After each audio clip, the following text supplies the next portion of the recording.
छोड़ दे।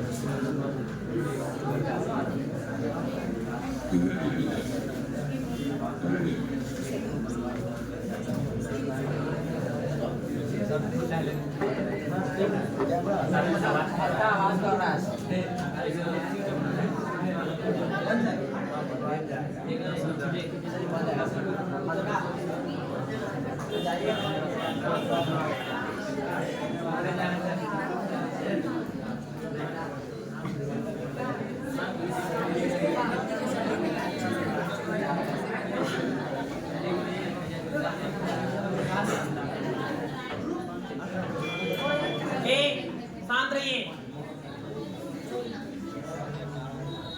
तो जो है सुनिए, बस 10 मिनट में और पढ़ाऊंगा। प्रेतराज वंश, ध्यान दीजिए। प्रेतराज वंश के संस्थापक हुए प्रेतराज, ध्यान दीजिए आप सभी। प्रेतराज वंश के संस्थापक हुए प्रेतराज वंश के अंतिम शासक हुए निकुंज। उसके बाद आया हर्यक वंश के संस्थापक हुए बिम्बिसार।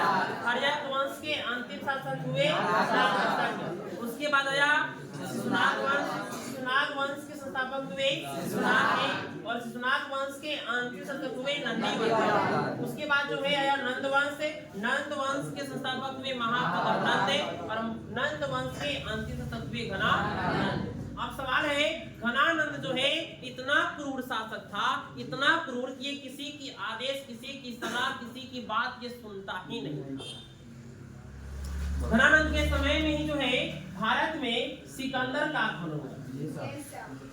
भारत में जो है सिकंदर का आक्रमण हुआ कब? 326 ईसा पूर्व में जो है भारत में कौन आता है? सिकंदर। किस नदी से आता हुआ? झेलम नदी से। ध्यान दीजिए, सिकंदर जो है भारत में 326 ईसा पूर्व में आता है। किस नदी से? झेलम नदी से एक हुआ आता है, और यहाँ पे आक्रमण करता है। ये जो है सबसे पहले सिकंदर का कश्मीर में जो है एक शासक, इसका नाम क्या है? राजा पोरस। राजा पोरस से इसका युद्ध होता है। ध्यान दीजिए, उत्तर भारत में सिकंदर का सबसे पहले जो है पोरस से युद्ध होता है, और इस युद्ध में पोरस की हार हो जाती है। ध्यान दीजिए, सबसे पहले सिकंदर का भारत में किसके साथ युद्ध होता है? पोरस के साथ। सबसे पहले ध्यान दीजिए, सबसे पहले जो है भारत में सिकंदर का किससे युद्ध होता है? पोरस से युद्ध होता है, और उस युद्ध में पोरस की हार हो जाती है। इस युद्ध में पोरस की क्या होती है? हार हो जाती है। पोरस हार जाता है, लेकिन आपको पता होना चाहिए कि पोरस हार कर भी हार नहीं मानता है। इस कारण से जो है सिकंदर काफी जो है प्रभावित होता है। कहता है कि मैं कितने राजा को हराया, पर आज तक मैं तुम्हारे ऐसा राजा को नहीं देखा। किसने कहा? सिकंदर ने कहा। किससे? पोरस से, कि तुम्हें बहुत ही अंदर से दृढ़ संकल्प वाले शासक हो, तुम हार कर भी तुम हार नहीं माने हो। जाओ, मैं तुम्हें जीता हुआ साम्राज्य में तुम्हें वापस करता हूँ, तुम यहाँ पे शासन करो, और लेकिन मैं भारत की और बाकी क्षेत्र में हमला आक्रमण करने जा रहा हूँ, तुम मुझे सहायता करना। पोरस जो है इस बात को सुनना शांत हो जाता है। वो अब जो है सिकंदर, ध्यान दीजिए, सिकंदर अपने पत्नी को साथ में रखता था। सिकंदर जो है अपने पत्नी को साथ में रखता था।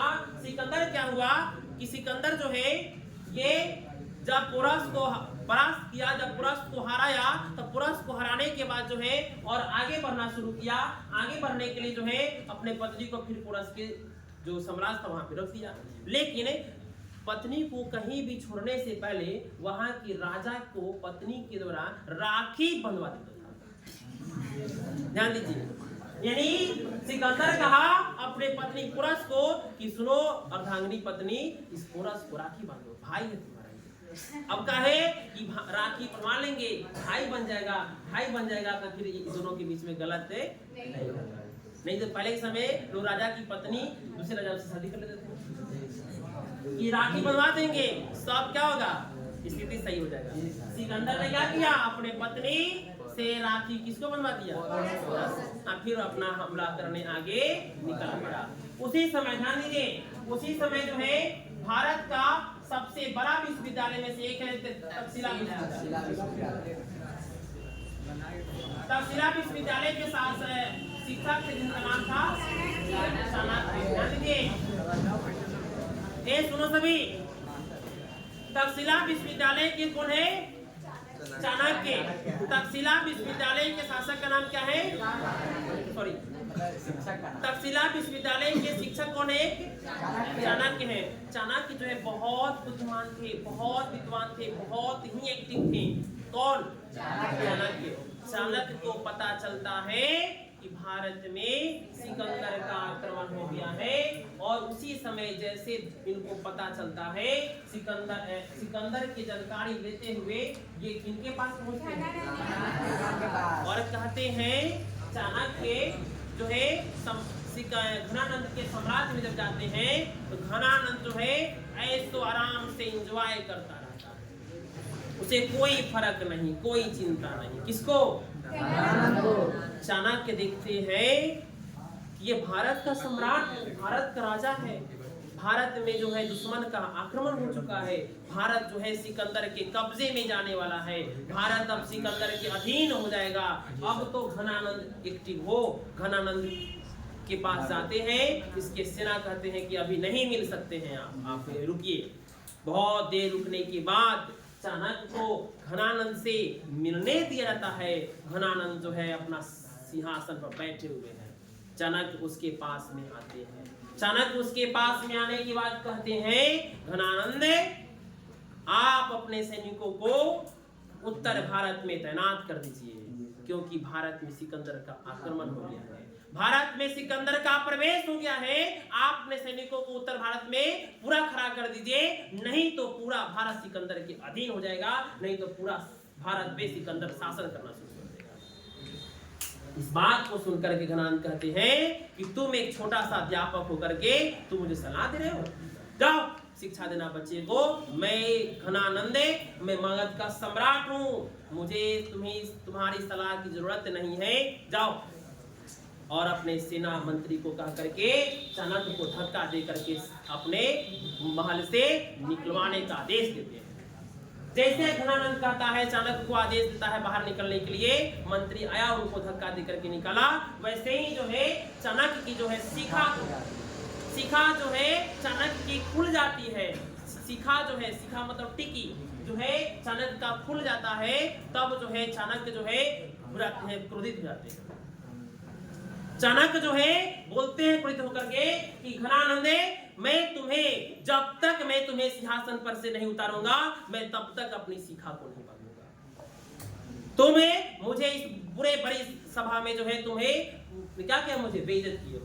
मैं तुम्हें जब तक सिंहासन पर से नहीं उतारूंगा, मैं तब तक मैं इस शिखा को नहीं मानूंगा। ये प्रतिज्ञा करते हुए चाणक्य जो है घनानंद के साम्राज्य से वापस निकल आते हैं, और वो सोचते हैं कि आखिर पहले तो हमें सिकंदर से भारत को बचाना है, कैसे बचाएं, और उसके बाद मुझे ऐसे राजा को चुनना है, ऐसे किसी विद्यार्थी को, शिष्य को बनाना है जिससे मैं योग्य शासक बनाऊं, और इस घनानंद को मैं घमंड को तोड़ूं, घनानंद को मैं सिंहासन पर से उतारूं। पहले जो है सिकंदर जब भारत में प्रवेश करता है और आगे बढ़ते हुए आक्रमण करता है, तब चाणक्य सोचते हैं कि आखिर सिकंदर को हम कैसे भारत से भगाएं। ये सोचते हैं, चाणक्य सोचते हैं आखिर मैं इसे भारत को कैसे सिकंदर से बचाएं, मेरे पास तो सैनिक नहीं है, मैं लड़ नहीं सकता हूं, मैं क्या करूं। लड़ने वाला राजा जो है अपने आप में चूर है, क्या करें, सिकंदर को हम कैसे भगाएं यहां से। चाणक्य जो है कई सारी नीतियां अपनाते हैं, उसमें से एक नीति है 20 कन्या त्याग। ध्यान दीजिए, क्या तय करना, 20 कन्या तैयार करना। ध्यान दीजिए आप लोग, चाणक्य जो है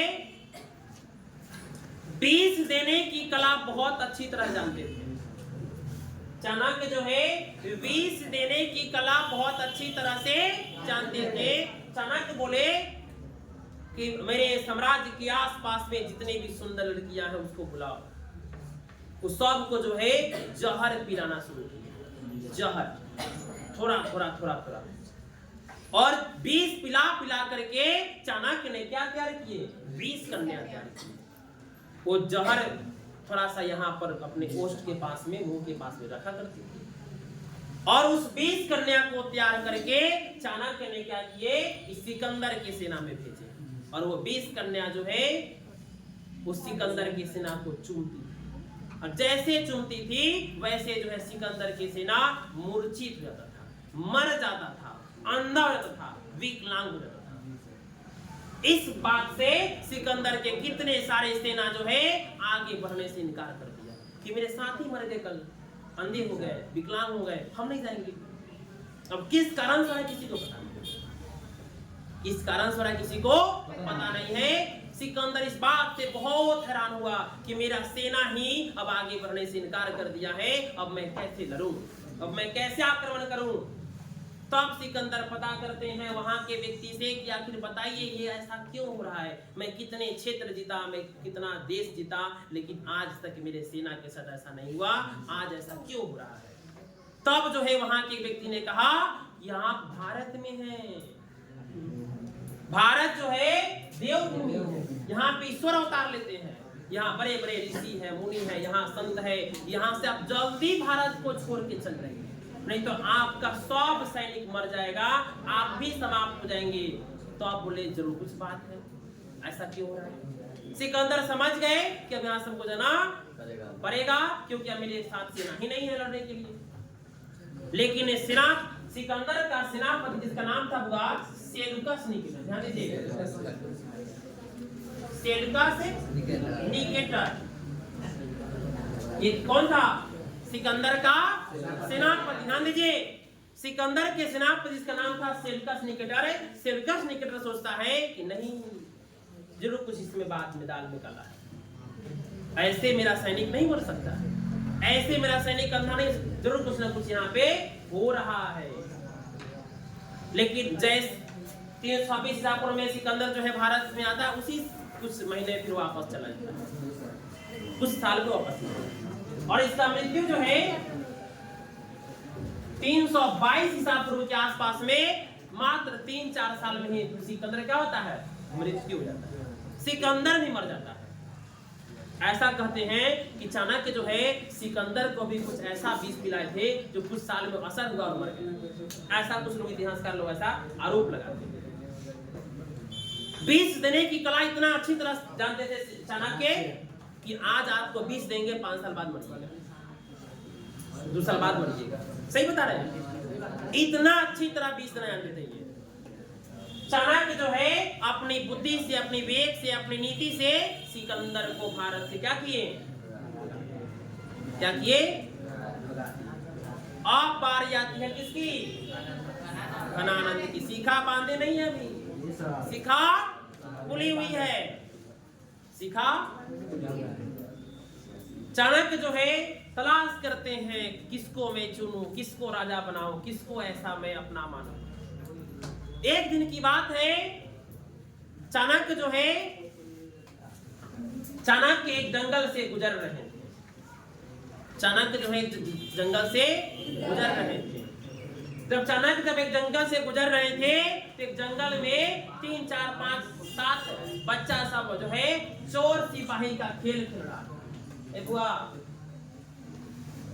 चाणक्य जब एक जंगल से गुजर रहे थे तो देखिए जंगल में कुछ बच्चा सब क्या कर रहा है, चोर सिपाही का खेल खेल रहा है। जब चोर सिपाही खेल खेलते हुए देखे चाणक्य, तब उस समय वहां ठहर गए, देखे वहां पर एक लड़का है जिसका नाम चंदू। क्या नाम हुआ, चंदू को देखते हैं। चंदू जो है एक राजा बना हुआ है, सही सिंहासन पर, लकड़ी का सिंहासन है, लकड़ी का डंडा है, 2-4 वो सेना इन्हें खड़ा की हुई है, 2-4 वो इन्हें, सब नकली है। और शासन कर रहा है, फिर खेल खेल रहा है। कौन? चंदू। चाणक्य देखते हैं ये जो राजा, लड़का जो राजा बना हुआ है, ये राजा बनने योग्य लग रहा है, इसकी जो सोच अलग ही लग रहा है। चाणक्य क्या करते हैं कि उस चंदू को देखते हैं और चंदू के पास आते हैं, कहते हैं कि तुम्हारा नाम क्या है? चाणक्य पूछते हैं तुम्हारा नाम क्या है? तो चंदू। क्या करते हो? तो मैं दास हूं, मैं पशुएं चलाता हूं। तो अभी तुम क्या? मैं राजा बना हुआ, मैं खेल खेल रहा हूं।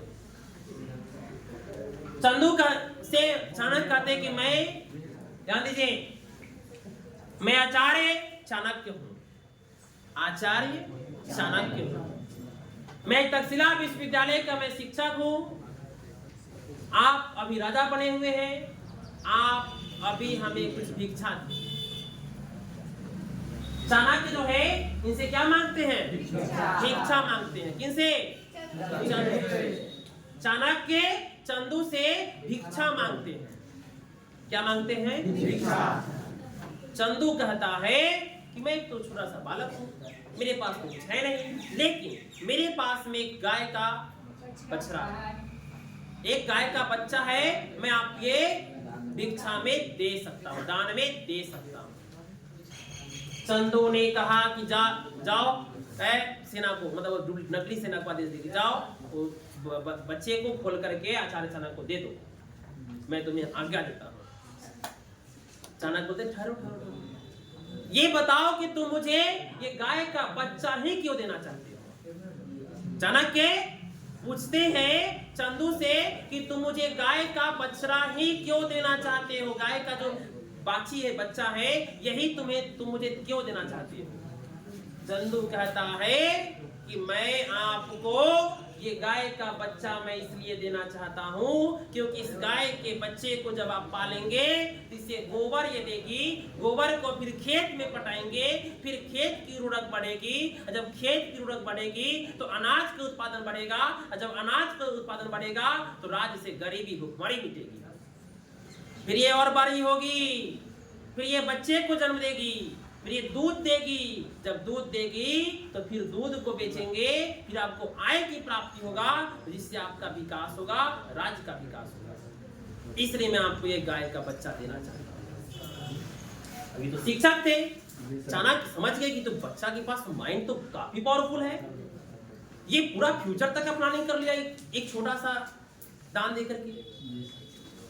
चाणक्य इसके विचारों से बहुत प्रसन्न होते हैं और चाणक्य कहते हैं चंदू को कि तुम सच में राजा बनोगे, तुम नकली राजा बनेंगे, मैं तुम्हें सच में राजा बनाना चाहता हूँ। चंदू कहता है कि कहाँ का राजा? तो मैं तुम्हें मगध का राजा बनाना चाहता हूँ, मगध का, जहाँ का घनानंद है। चंदू कहता है ओ आप मुझे मरवाना चाहते हैं, घनानंद के साथ टिकेंगे? घनानंद को इतना बड़ा राजा, इतना बड़ा उसके पास सैनिक, उसके पास इतना पावर, मैं तो एक दास छोटा सा, आप मुझे मरवाना चाहते हैं, मैं राजा नहीं बनूंगा, मैं खुश हूँ। और वो दौड़ते हुए क्या होता है? चंदू चला जाता है। लेकिन चाणक्य सोच लेते हैं कि अब इसे हम नहीं छोड़ेंगे, इसे राजा बना कर देंगे। कौन? चाणक्य। देखिए यदि आपके गुरु अच्छे हैं तो आपका जीवन भी अच्छा होगा।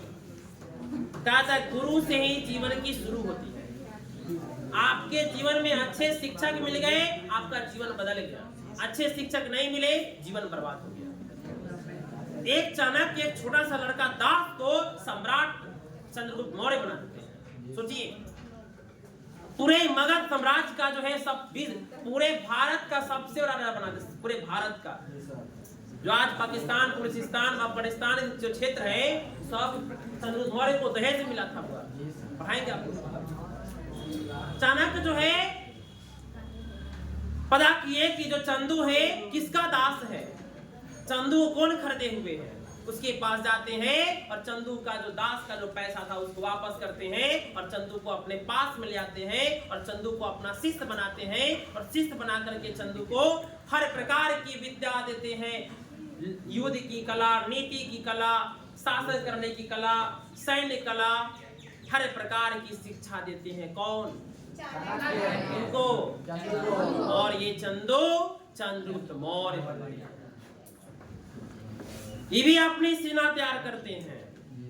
इनके पास बहुत सारे विद्यार्थी थे, बोले कि चंदू तो राजा बनेगा और जितने विद्यार्थी हो सब सेना बनाओ।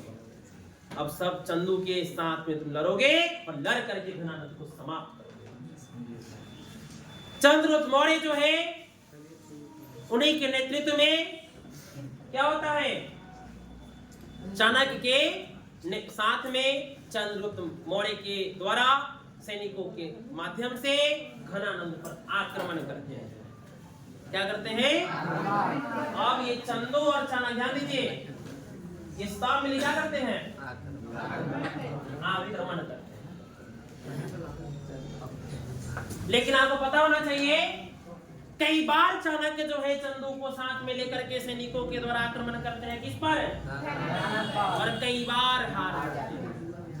कई बार हार जाते हैं। एक बार सोचे कि आखिर में इतना प्लानिंग से मैं घनानंद पर मैं आक्रमण करता हूँ, फिर भी मैं हार जाता हूँ। मैं क्या करूं? मैं क्या करूं कि मैं जीत जाऊं और इसको मैं समाप्त कर दूं? कौन सोचते हैं? कई बार आक्रमण किए, कई बार हार गए, क्या करें? तो एक दिन चाणक्य फिर गुजर रहे थे एक रास्ते से, बारिश की मौसम थी। चाणक्य एक मरई कुटिया के सामने छुप गए। उस मरई में, उस कुटिया में एक माँ अपने बच्चे को, अपना बेटा को खिचड़ी दिखाने के लिए, क्या दिखाने के लिए? चाणक्य जो है जब एक रास्ते से गुजर रहे थे, बारिश का मौसम था, बारिश बरसने लगी तो छुप गए। जैसे छुपे तो देख, वहां छुपे हुए थे तो अंदर में एक माँ जो है अपने बेटा को खिचड़ी दिखाने के लिए, तो खिचड़ी जो है जैसे वो दीप छिपा में खाने के लिए, तो उनका बेटा जो है खिचड़ी को बीच में से उठाया। जैसे बीच में से उठाया तो हाथ जल गया, मुंह जल गया। बोला बेटा, माँ माँ माँ मेरा हाथ जल गया।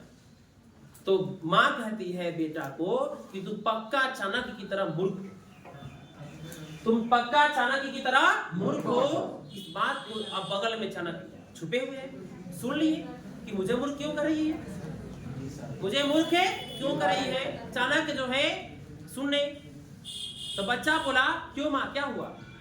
तुम चाणक्य की तरह मूर्ख हो। जैसे चाणक्य जो है घनानंद पर बीच में हमला करता है, हार जाता है, वैसे तुम खिचड़ी को बीच में से खा रहे हो। जब खिचड़ी को बीच में से खाओगे तो हाथ जलेगा नहीं। तुम खिचड़ी को आरी आरी में से खा भी जाओगे, हाथ भी नहीं जलेगा। हुआ क्या? वैसे ही फिर बेटा जो है खिचड़ी को आरी से खाता है, हाथ जलता है। लेकिन चाणक्य इस बात को सुन के दंग रह जाते हैं और फिर चाणक्य वो उस कुटिया के अंदर आते हैं और उस माँ से पूछते हैं कि माते, आप मेरा नाम लेकर मूर्ख क्यों बोले हैं? मैं मूर्ख कैसे? तब वो माँ बताती है किसको?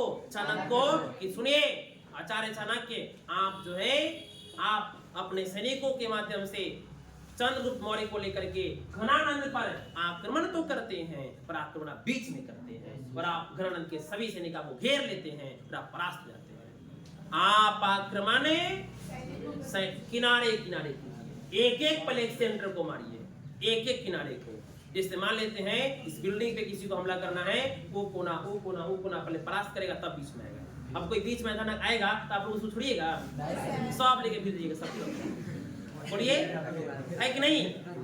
तो जो है चाणक्य क्या करते हैं, फिर दूसरे दिन जो है अपने पूरे सैनिकों को तैयार करते हैं और एक एक किनारे की ओर को मारना शुरू करते हैं। इस प्रकार से चाणक्य जो है चाणक्य के माध्यम से चंद्रगुप्त मौर्य ने क्या किया? चंदू ने क्या किया?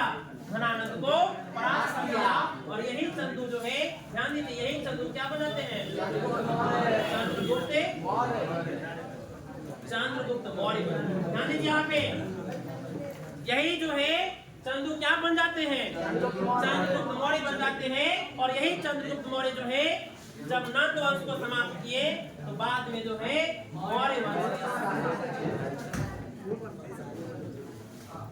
वंश की स्थापना किसने किया? चंद्रगुप्त मौर्य ने। किसको समाप्त करके? नंद वंश, घनानंद को हत्या कर दिया और फिर वो मौर्य वंश की स्थापना की।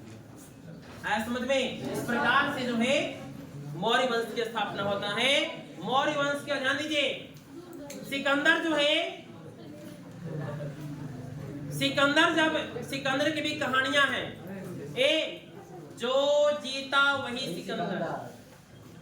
सिकंदर का एक स्टेटमेंट है, nothing is impossible in the world. ध्यान दीजिए, nothing is impossible in the world. Nothing कुछ भी नहीं है, इम्पॉसिबल इन द वर्ल्ड असंभव इस दुनिया में। कोई भी काम असंभव नहीं इस दुनिया में। आप जो चाहेंगे आप उसे प्राप्त कर सकते हैं, बस प्राप्त करने की जोश जुनून होनी चाहिए। मैं भी आपकी उम्र में कभी था, मेरी भी टारगेट थी, मैंने उसे पूरा किया। आज मैं यहाँ पे हूँ, आज मेरा टारगेट है कि मैं उसे पूरा करूंगा। तो जब तक आप टारगेट नहीं रखते हैं तब तक आता है। ध्यान दीजिए, टूटे हुए पतंग कहाँ गिरेंगे कोई ठीक नहीं है। कीचड़ में गिरेंगे, किसी के छत पे गिरेंगे। तो टूटे हुए पतंग कहाँ गिरेंगे कोई ठीक नहीं है। टूटा हुआ पतंग का कोई ठिकाना नहीं है। उसी प्रकार से बिना लक्ष्य का आदमी का ठिकाना नहीं है। लक्ष्य होनी चाहिए, टारगेट होनी चाहिए, तो आप जीवन में आगे बढ़ेंगे। आप निकले रास्ते में कहीं जाने के लिए, और आपसे कोई व्यक्ति पूछे कहाँ जा रहे हो, पता नहीं। कहाँ जा रहे हो तो पता नहीं। बस वाला रोके, भाई बस पर बैठ गया, बस वाला कहाँ जा रहे हैं तो पता नहीं। कहीं पहुंच पाएंगे? कहीं भी जाने के लिए आपका पहले स्थान निर्धारित करते हैं। उसी प्रकार से जीवन में लक्ष्य को प्राप्त करने के लिए, सफल होने के लिए पहले आपको लक्ष्य निर्धारित करना पड़ेगा। लक्ष्य को टारगेट कीजिए, आगे बढ़िए, ठीक ना। तो आज से क्लास जो है आप लोग का हुआ हड़प्पा सभ्यता के बारे में, मौर्य वंश के बारे में, और बाकी वंश के बारे में पढ़े आप लोग। चाणक्य की कहानियां, मौर्य वंश की कहानियां। रुकिए, मेरा फोन पहले गिर गया।